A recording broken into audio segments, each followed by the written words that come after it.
मित्रों नमस्कार, मैं आचार्य गोपाल दत्त उप्रेती मेरे YouTube चैनल में मित्रों आपका हार्दिक स्वागत है, अभिनंदन है।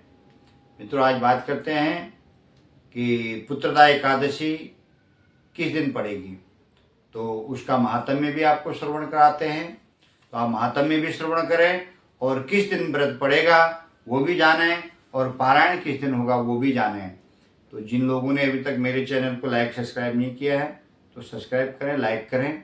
तो आपको इस प्रकार शास्त्रोक्त विधि के अनुसार से जो हमारे व्रत त्योहार इत्यादि बताए जाते हैं उसके बारे में मैं आपको अवगत कराता रहता हूँ। तो श्रवण करते हैं महात्म्य, शुरू करते हैं।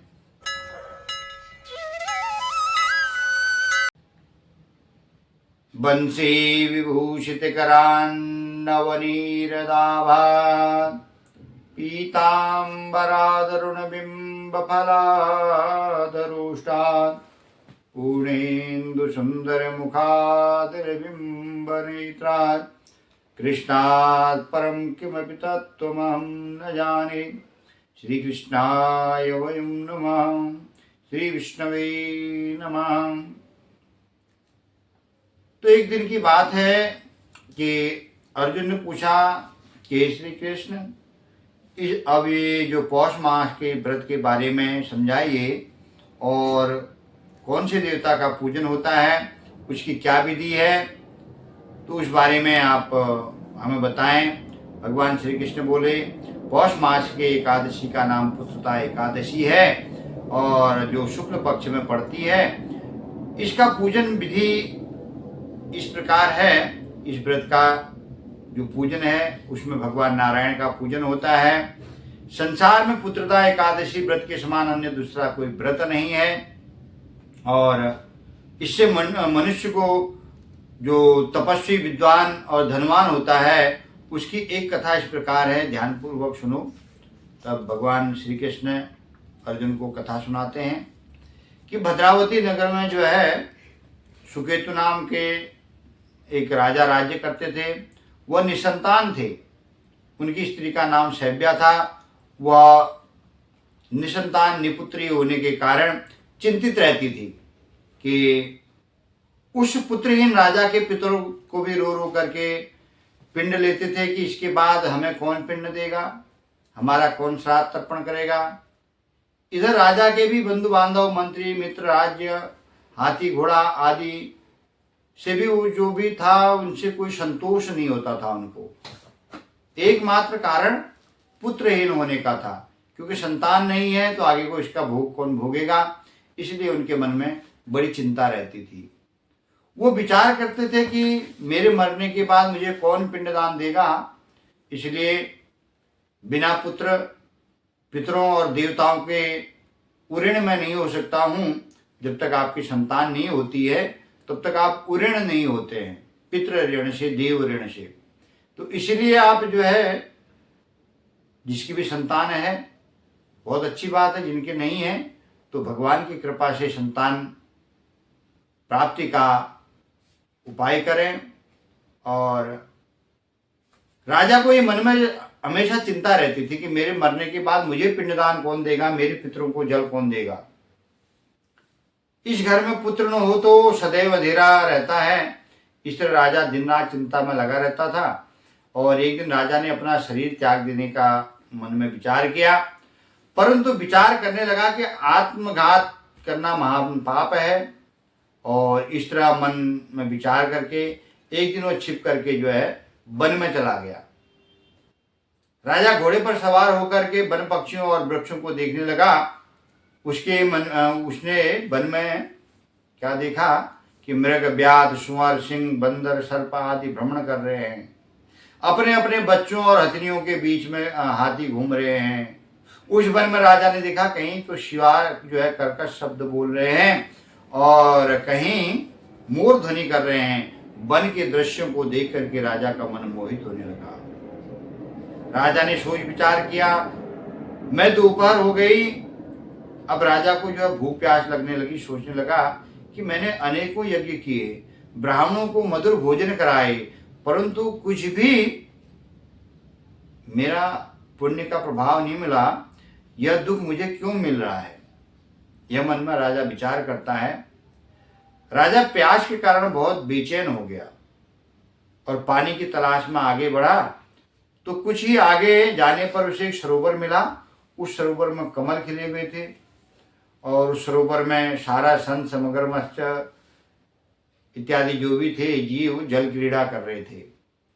तो उस सरोवर के चारों तरफ मुनियों के आश्रम बने हुए थे। उन आश्रमों में राजा का जो है दाहिना अंग फड़कने लगा। मन में विचार आया, राजा का मन प्रसन्न हो गया कि मेरा दाहिना अंग फड़क रहा है, कुछ तो शुभ समाचार मिलेगा।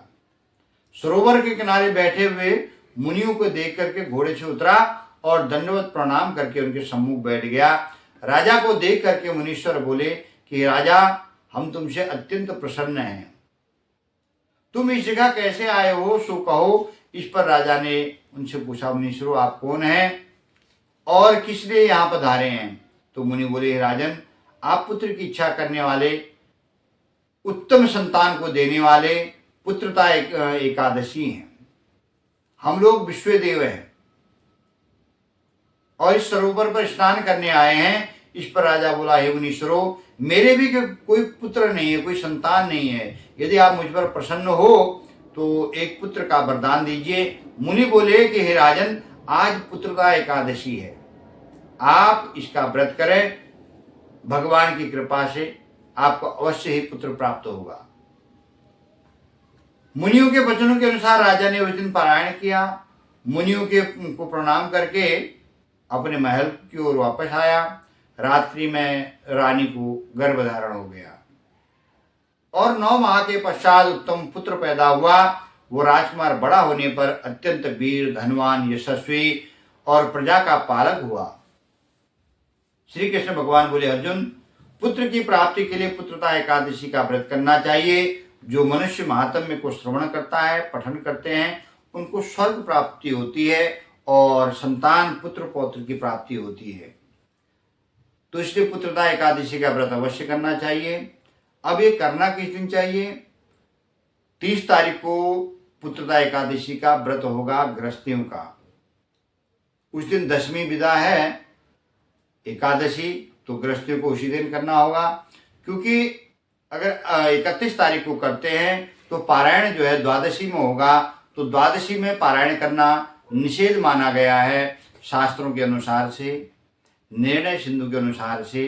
तो गृहस्थियों के लिए यह निर्णय दिया गया है कि 10वीं विदा आप एकादशी का व्रत कर सकते हैं। द्वादशी में जो है सन्यासियों को करने का विधान है और गृहस्थी अगर करते हैं तो पुत्र पौत्र की हानि होती है। तो इसलिए 10वीं विदा एकादशी का व्रत कर सकते हैं और द्वादशी के दिन जो है वो व्रत का पारायण करेंगे, जो 31 तारीख को पड़ेगी। और अगर आप जो है 31 तारीख को व्रत करते हैं तो उसमें साफ लिखा हुआ है कि निर्णय सिंधु में कि आपको जो है त्रयोदशी में पारायण नहीं करना चाहिए। त्रयोदशी में पारायण करने से पुत्र पौत्र की हानि होती है। तो इसलिए जो है आप 30 तारीख को गृहस्थी व्रत करें और 31 तारीख को जो है जो सन्यासी हैं, जो ब्रह्मचारी हैं, उनके लिए व्रत का है। और 31 तारीख को प्रातः काल 7 बजे से 8 बजे के बीच में पारायण होगा। तो आप लोग जो है व्रत का पारायण 31 तारीख को करें और जो व्रत नहीं करते हैं तो कथा श्रवण करें। कथा श्रवण करने का भी फल प्राप्त होता है, क्योंकि भगवान की महिमा सुनना भी अपने आप में बहुत बड़ी बात है। उनके जो गुणगान हैं, जो हम महिमा सुनते हैं, वो भी कीर्तन है।